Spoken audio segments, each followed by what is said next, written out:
चलो ये अच्छा हुआ, आज मैंने मेरे घर का इंश्योरेंस कर लिया। अब मुझे कोई रिस्क नहीं। मेरी सारी की सारी रिस्क जो है वो अब इंश्योरेंस कंपनी के पास चली गई।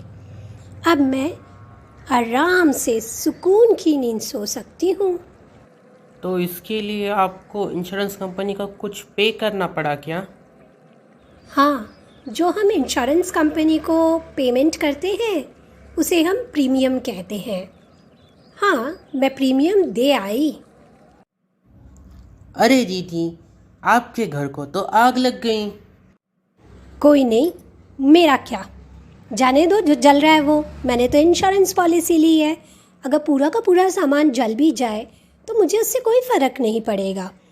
मैं क्यों खाली फुकट कष्ट करूं सामान बचाने का। इंश्योरेंस कंपनी का काम है, वो देख लेगी।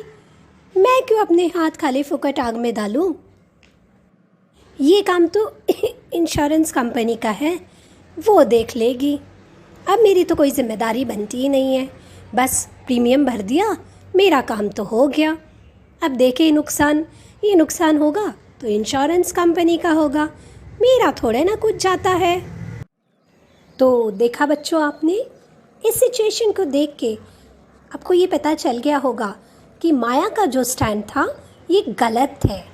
क्योंकि according to the principle of insurance, आपकी ज़िम्मेदारी, मतलब जो इंश्योर्ड है उसकी ये ज़िम्मेदारी रहती है कि उसने प्रॉपर्टी का या जो सब्जेक्ट है इंश्योरेंस पॉलिसी का, उसकी देखभाल अच्छे से करनी चाहिए।